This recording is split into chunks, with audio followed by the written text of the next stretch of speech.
ልጁ እንዲሞት ነው የምፈልገው። መሞት አለበት። እንዳጨርሹ ማይ እንዳጨርሹ። ጨረስኩት። ከጨረስኩ በኋላ ነው እንዴ እንዳጨርሹ የምትለው? የምፈልገው አንተ እናቱ እንድትፈታት ነው። ገብቶሻል? እፈታዋለሁ። ቀርቤ አውጥቼው ሰላሙን ካሳጣሁት ፈትቼ ደግሞ ሰላሙን እመልስለታለሁ። ያምሻል። ምንድን ነው የምታወሪው? ምን ላድርግ? እሺ ምን ባደርግ ነው ወንድምሽን ወደ ቤት የሚመልሱት? አድርግሽ ይመስልሻል? ምን ይመስልሻል? ስጥልሽ ውስጥ ልደት ላክብርበት ያዝኩት እኮ ቢለው አይደለም አንጀትሽ ለውጠው እንጂ። ስለዚህ የማይመስል ነገር ተይና ራስሽን ተንከባከቢ። እንዴት ነው የምንከባከበው? ሰውዬው እኮ ሊገለኝ እየሞከረ ነው። ሊገልሽ አልሞከረ። ለምን ሊገልሽ እንዳልሞከረ ታውቂያለሽ? ምክንያቱም መራመድ ስለማይችል። ወንደሰን መራመድም ሆነ መናገር አይችልም። እኛ ላይ ምን እንዳደረጉለት ነው የሚፈልጉት? ሰው እንድትገልልኝ። ማንን? የልጄን ባል ነው።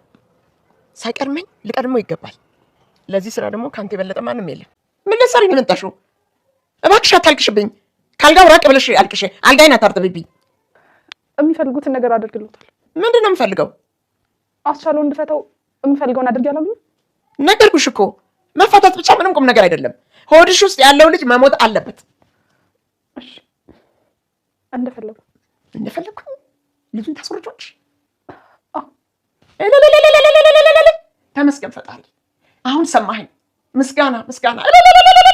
ከማንም ዛሬ ምስጋና እንደማትቀላቀለኝ እርግጠኛ ነበርኩኝ። ምስጋና የማያልቅባቸው ወይዘሮ ወርቄ ፀሐይን እያስጨነቋት ይገኛሉ። ልጅሽን ከወልጅሽ ውስጥ ያለው ልጅ ይውጣ፣ እንደገና ደግሞ አንቺ ከዚህ ጥፊ፣ ያኔ የምትወጁ ከሆነ አስቻለው ነፃ ይወጣል፣ ይፈታል፣ ከሚሰቃይበት ስቃዊም ይቆምለታል።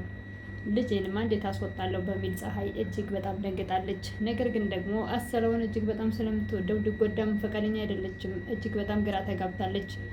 ዩዲትም ወንደሰን እየመጣ እያሰቃየ ነው ሲሏት በሌለ ነገር ውስጥ አንቺ እየተጨነቅሽ ነው፣ ራሽን አረጋጊ፣ የሌለ ቅጀት እየቃዠሽ ነው ያለች።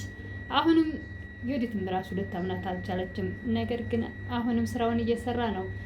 በቀሉን እንደቀጠለ ነው ወንደሰን። ፀሐይም መወለጃው የደረሰ ልጃችን ተወልዶ አንድ ላይ እንድንደሰት፣ ልጃችን አብረን እንቀፍ እንጂ እንዴት ልጄን አውጪ ይሉኛል እያለች እየተጨነቀች ትገኛለች። ከልብ የምትወጁ ከሆነ ይህን ማድረግ አያቅትሽም፣ ለእሱ ስትይ ከልጅሽ በፊት ያገኘሽው እሱን አይደል በማለት እያስጨነቋት ይገኛሉ ወይዘሮ ወርቄ አስቻለው ወዳለበት መጋዘን በመሄድ ልጄ የወዲት ባል ወንደሰን እያስጨነቀኝ ይገኛል በማለት እኔ ምለው ሲጀመር ደግሞ እዚህ መጋዘን ውስጥ ገብተህ ስትራብ ስትጠማ ጭራሽ ወንደሰን የሚባል ሰውም ጠፋብህ እንዴ እያሉ እሱም መልስ መመለሱ ላቅቶታል፣ ደክሞታል፣ ጥፊው እርግጫው ሰልችቶታል፣ መራብ መጠማትም አለ። ወንደሰን እናትን እያሰቃያት ነው። ስለዚህ ልጄ አሁን ያለኝ አንተ ነህ፣ ማንም እንደሌለኝ እንደ ባይታውር አይቶ እያሰቃየኝ ይገኛል። አስቻለውም በራሱ መነሳትና መናገር የማይችል ሰው እንዴት ነው እርሶን አንቺን የሚያሰቃይሽ ማየ ይላል። መናገር እንኳን ባይችልም ምንም እንኳን ድክም ያለ አንደበት ቢኖረውም ነገር ግን በዛችሁም እንዴት እንደዚህ ሊያደርግ ይችላል ይላል። ይመስለኛል ለሕክምና ታይላንድ ሄዶ እዛው ድኖ መጥቷል ይላሉ። ፀሐይም የባለፈው ክፍል ላይ ወይዘሮ ወርቄ አዳኝን ፍለጋ እያሉ ልጅ ጋ ብለው ወጥተው ነበር ስለ ከቤትና ተከተላቸው ወጥታ። በእርግጥም እሷ ነፍሰ ጡር ስለሆነች የእሳቸውን ያክል ፈጠን ብላ መራመድ ስላልቻለች እስከ ተወሰነ ቦታ ተከተላቸው። ከዛ በኋላ አመለጧት። እናም ወደ ቤት ተመልሳ በጣም ተበሳጭታ ምን ሆነሻል ትላለች ወዲት። አባዬ አመለጡኝ። ምን ማለት ነው አመለጡኝ? አስቻለው ጋር ነው የሄዱት፣ ያለበትን ያውቃሉ። እናም ተከትያቸው ነበረ፣ ነገር ግን ልደርስባቸው አልቻልኩም። የወዲትም እናቴ የደበቀችውን ማንም ሊያገኘው አይችልም፣ ስለዚህ በከንቱ አትድከሚ። እንደውም ነፍሰ ጡር ነሽ፣ እሷን መከታተልና መድከም አይጠበቅብሽም። ልትወልድ የደረሰች ሴት እንዴት ነው ከእሷ ጋር ሩጫ የሚችለው? ለምን ይሄን አስብሽው? ልጅሽን አትፈልጊውም እንዴ? እንዴት አልፈልገውም? ቆይ ወንድምሽ አይናፍቅሽም እንዴ? ትላለች ፀሐይ ወዲትን። እስካሁን ወንድምሽ ቢናፍቅሽ ኑሮ የት እንዳለ እንኳን ምንም አይነት ጥረት ስታደርጊ አላየሁሽም። እሱን ለማግኘትም በፍጹም ፍላጎቱ የለሽም። እንግዲህ እናቱ ጋር ከሆነ ምንም አይሆን ብዬ ተስፋ አድርጋለሁ። ስለዚህ ምንም ፍለጋ አያስፈልግም። ምንም ቢሆን እናት ናት፣ ልትጎዳው አትችልም ትላለች ወዲት። በረሃብና በጥም እያሰቃዩት በጥፊ በግርጫ እየተመታ በጣም ተጨንቆና ተሰቃይቶ ነው ያለው። እሷ ምንም አይሆንም እናት አትጎዳም ትላለች። ጨካኝ መሆኗን ታውቃለች። እናቷን ልጇን ጨክና መጉዳት አትችልም። ለዛውም አስቻለውን መንገድ ላይ እንኳን አግኝታን ከእኔ ይልቅ እኔ መንገድ ላይ ተደፍቼ ብታገኘኝ እኔን ትታሱን ነው ይዛ የምትሄደው። ስለዚህ በጣም የምትወደው ልጇን ልትጎዳው አትችልም። ፀሐይም እንዴት እርግጠኛ ሆንሽ እንደማይጎዱ ትላለች። ትወደዋለች ልጇን። አስቻለው ማለት ለእሷ እንደ መላክ ነው። ስለዚህ በፍጹም ልትጎዳው አትችልም። ይህን ያክል ጊዜ ከቤት ርቆ መጥፋቱ ጉዳት አይደለም ብለሽ ታስቢያለሽ እንዴ? ይህን ያደረገችው እኮ ከአንቺ ጋር እንዲፈታ ብቻ እንጂ ልትጎዳው አይደለም ትላለች የወዲት። ነገር ግን እየተጎዳ ነው ልጁ። ከዚህ በላይ ምን ጉዳት አለ? ተርቦ ተጠምቶ በጥፊ በእርግጫ እየተደበደበ እየተቀጠቀጠ መናገር ሁላ መተንፈስ ያቃተው ልጅ ምንም አትጎዳውም ትላለች የወዲት። አንቺ ከፈታሽው እሷም ትፈታዋለች። እሷ የምትፈልገው ይህን ብቻ ነው ትላለች የወዲት ለፀሐይ። እንግዲያውስ የሚፈልጉትን አደርግላቸዋለሁ። ቀርቤ አግብቸው ሰላሙን ከነሳሁት ለፍታውና ሰላሙን ያገኝ። ስለዚህ ይህን አደርጋለሁ ትላለች ፀሐይ። የወዲትን በጭራሽ ሞኝ ነሽ እንደ ይሄን እንዳታስቢው። ምንም ቢሆን አሁን እኮ የልጁ እናት ልትሆኝ ነው። ያምሻል እንዴ ትላለች የወዲት። እንደሱ እንዳታስቢ በፍጹም የፍቹ ነገር አታስቢ ትላለች። ታዲያ ምን ማደርግ ነው እናትሽ ወንድምሽን ወደ ቤት የሚመልሱት? እሱን አላውቅም፣ ነገር ግን የፍቹን ነገር አታስቢው። ምንም ቢሆን እኮ በወዲሽ ወንድሜ ልጅ አለ ትላለች የወዲት። በዛ ላይ ደግሞ ጥቂት ቀናቶች ነው የቀሩት። ተወልዶ ልንስመው ልናቅፈው። ህፃን ልጅ እንደምታውቂው የለንም እኛ ትልልቆች ነን፣ በዛ ላይ 2 ፍሬ ነን። ስለዚህ ይወለድልን እያለች ትገኛለች የወዲት። እናትሽ ቢፈቅዱማ አዎ ተወልዶ ልንስመው ልናቅፈው ቀናቶች ነው የቀሩት፣ ዶክተሮች ነግረውኛል ትላለች ፀሐይ። ወይዘሮ ወርቄን በበኩላቸው አሳለው ጋር ቁጭ ብለው እዛ ለራሱ ተጨንቋ ልጆቹ እግሮቹ እንደታሰሩ ናቸው። ልጁ እንዲሞት ነው የምፈልገው። አንተ ከዚህ እንድትወጣ ልጅ መሞት አለበት፣ እሷም ከዛ መጥፋት አለባት። ይሄ እንዳለ ሆኖ ግን አንተን ከዚህ ልፈታ አልችልም እያሉ ይጨቃጨቃሉ። እሱ እዛው ተርቦ ተጠምቶ ተሰቃይቷል። መተንፈስ አቅቶታል። ትንሽ ተንፈስ እያለ እናቴ እባክሽ ይህን ነገር አሁንም አልበቃሽም እንዴ? ይህን የምትናገሪውን ቃል እንዳትጨርሺው እባክሽ፣ ድጋሚ ይህን ነገር ስትናገሪ አልስማሽ በማለት በደከመ አንደበቱ ከዛሬ መቀላቀል የማልፈልጋት ሴት አንተ እሷን አግብተህ የሁሉ ስቃይ አይበቃህም እንዴ? አሁንም ትማራለህ ብዬ በጠብቅህ አትማርም እንዴ? አልበቃህም እንዴ? መራቡ መጠማቱ በጥፊ በእርግጫ መባሉ አልሰለችህም? ለምንድን ነው እችን ሴት ከጠገብ እንድትርቅ ማታደርገው? ልጁን ከእሷ የተወለደ ምንም አይጠቅምም። የእሷ ዘር ከኛ ዘር መቀላቀል የለበትም ይላሉ ወይዘሮ ወርቄ። አሁንም በህልማቸው በሆናቸው መሳቀቁን እንዳለ ሆኖ አሁንም በፍጹም ሊስተካከሉ አልቻሉም። ምንም እንኳን ወደሰን እያስጨነቃቸው ቢገኝም ነገር ግን አሁንም ክፋት ማሰባቸውን አልተውም። የባለፈው ክፍል ላይ አንቺ ላይ የሰራሁት ግፍ ነው ፀሐዬ ቅርበኝ እያሉ ተንበርክከው ሲጠይቋት ነበር። ዛሬ ደግሞ መልሰው ያጸባያቸው እንዳዲስ መጥተዋል። እባክሽም አየተኝ ህይወቴን ልኖርበት፣ ልጅም የተጸነሰው ልጅ ተወልዶ ከመወዳት ከፀሐይ ጋር በሰላም ልኖርበት። ኧረ እባክሽ ተይኝ። ፈተንሽኝ፣ አሰቃየሽኝ፣ ምንም አዲስ ነገር አላገኘሽም። ተመታው፣ ተራብኩ፣ ተጠማው ብዬ ሀሳቤን አልቀየርኩም። ስለዚህ መቼም አላደርገውም። ልጅንም እንዳታስቢ እንዳትቀይብኝ። ፍችኝና ልጅን እና ሚስቴን ይዤ ልኖርበት።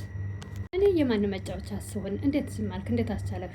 እኔ እዚህ አፍነሽን ያለሁት እንዴት አውቃለሁ? ፍችኝና ልጠብቅሽ እናቴ። እኔ አሁን ብፈታ እኮ ከዛች ማትረባ ሚስት ጋር ለመኖር እንጂ ለእኔ ብላ አይደለም በማለት ሊፈቱት ያሰቡትን መልሰው ይተውታል። ከገባሁበት ችግር እንዴት እንደምወጣ ራሴ ያውቃለሁ በማለት አስቻለውን እዛው እጆቹና እግሮቹ እንደታሰሩ ጥላው ትሄዳለች። አረማ እባክሽ ትተሽኝ አትሂጂ፣ በቃኝ ስቃዩ ቢላቸውም በፍጹም መስሚያቸው ጥጥ ነው፣ ሊሰሙት አልወደዱም። ጥለውት ይወጣሉ። ፀሐይም ወይ ከዚህ ልጥፋኔ እንደዛ ካልሆነ ትላለች። በፍጹም የትም አትሄጂም ትላለች የወዲት። ልጁ ተወልዶ ትንሽ እስከሚጠነክር አንቺም እስክጠነክሪ የትም አትሄጂም፣ እዚሁ ነው የምትወልጂው፣ በጭራሽ እናቴን ተያት በማለት እንግዲህ የወዲት ደግሞ እያጽናናቻት ትገኛለች ፀሐይን። ነገር ግን ወንድሜ እሷ ጋር ከሆነ እንደማይጎዳ ምንም አምናለሁ፣ ተስፋ አደርጋለሁ የከፋ ጉዳት እንደማታደርስበት። ምንም ቢሆን እናት ናት ትላለች። የእናቷን ጭካኔ እያወቀች ማለት ነው። ወደ ቤት ተመልሰው ወይዘሮ ወርቄ የወዲትን ሊገለኝ ቢላ ይዞ እየዛተብኝ ነው ትላለች። የወዲትም ማን ነው ይሄን የሚያደርገው? ባልሽ ወንዶሰን ነው፣ ሌላ ማን ሊያደርገው ይችላል? እማዬ ዛሬም ከወንዶሰን ራስ አትወርድም እንዴ? እሱ ለራሱ መናገር አይችል፣ ቆሞ መሄድ አይችል፣ ደግሞ እንዴት ነው ሊገልሽ የሚችለው? ኧረ የውሸት የቁም ቅዠትሽን ብታቆሚና ራስሽን ብታረጋጊ ይሻላል ትላለች የወዲት። ወንዶሰን አሁንም ሁሉም ጭር ሲል ወደ ወይዘሮ ወርቄ በመሄድ ስለታማ ነገር ይዞ ለምንድን ነው ምን ልታደርግ የመጣ ይላሉ። ምን ላደርግሽ ይመስልሻል በማለት ስለቱን ብቅ ሲያደርገው አሁንም ቁጣቸውን ይቀጥላሉ፣ ይቀልጡታል። ነገር ግን አሁንም እንደዛ እየተሳቀቡ እየተጨነቁ እንትናቸውን አልተውም፣ ተንኮላቸውን የህፃኑን በጽንስ ማለቴ በአለም ሆድ ውስጥ ያለው ጽንስ እንዲወርድ እንዲጨናገፍ ደግሞ አሁን መሞት አይችልም፣ ምክንያቱም ሊወለድ ቀናት ነው የቀረው። እናም እሱ ልጅ መሞት አለበት፣ አንቺም ከዚህ መጥፋት አለብሽ፣ ያኔ ልጅ የተፈቶ ከእናቱ ጋር ይኖራል ይላሉ። እንደዚህ እየተጨነቁ ደግሞ ተንኮሉን አለመተዋቸው ይገርማል። ያለፈው ክፍል ላይ ደስ የሚል ነበረ።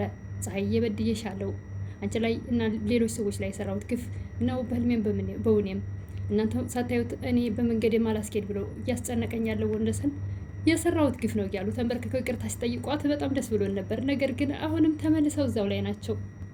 ወይዘሮ ወርቄ ልጆቻቸውም ወይ ደግሞ የወዲትም አላምና ስላለች እንግዲህ ደግሞ አንዱ ጋር ሂዳ አንድ ዱርዬ እየቀጥራለች።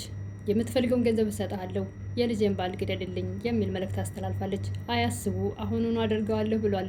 እንግዲህ ደግሞ ከዛ መልስ ፀሐይም ስለተጨነቀች እኔ እያለሁና ልጁ በህይወት እያለ እርስዎ አስቻለውን ነፃነት ሊሰጡት ወይ ደግሞ ተፈቶ ከዛ እናቱ ጋር ወይም ደግሞ የፈለገበት ቦታ እንዲኖር ስላልፈቀዱ ስለዚህ ያሉትን አደርጋለሁ ብላለች። እንግዲያውስ ያልኩትን ካደረግሽ ጽንሱ መውረድ አለበት ይላሉ። ፀሐይም ሳትወድ በግዷ እንባ እየተናነቃትና እንባ በአይኖቿ እየረገፉ እሺ አደርገዋለሁ ለሱ ስል ምክንያቱም እሱ እንዲጎዳ አልፈልግም በጣም ስለምወደው ብላለች። እንግዲህ ፀሐይ የእውነት እስኪፈቱት ነው ወይስ ታደርገዋለች? ፀሐይ እንግዲህ እያለቀሰችን ቢሆን ይሄን ነገር አድርገዋለሁ ለሱ ስል ብላለች። ዮዲትን በፍጹም እንዳታስቢው ብላት ነበር። እንግዲህ የትኛውን ትተገብራለች? ምናልባት እስኪፈታ ድረስ ሊሆን ይችላል። ከተፈታ በኋላ የፈለጉበት መኖር ይችላሉ። ወይም ደግሞ ሁለተኛ እሳቸው ይሄን ነገር እንዳያደርጉ እሳቸውን ማድረግ ያለባቸውን ያደርጉ ይሆናል። ስቃዩን ከነገራት ዮዲትም እናቷ ላይ መቼም የሆነ እርምጃ ትወስዳለች። ወንድሟን እንደዚህ ያሰቃየችው አልመሰላትም ዮዲት። ለዛሬ የእናት ግፍ ክፍል 92 ይመስል ነበረ። እንግዲህ በቀጣይ የፀሐይም ልጅ ታቅፈው እንድናገኘው እንጂ ምንም አይነት ስህተት እንዳይፈጠርበት እንመኛለን። ወይዘሮ ወርቅም እንደባለፈው ተንበርክከው ይቅርታ አድርጉልኝ እንዳሉ ሁሉንም ይቅርታ ጠይቀው ተስተካክለውና የተሻለ ሆነው እንደምናገኛቸው እንግዲህ ተስፋ እናደርጋለን። ከዛሬ ነገ እየተሻሻሉ ይመጣሉ ስንል ተመልሰው እዛ ላይ ናቸው። ወይዘሮ ወርቄ እንግዲህ አያልቅባቸውም። ለማንኛውም በቀጣይ የሚፈጠረውን አብረን እናያለን። ለዛሬ ግን ይህ ምስል ነበር።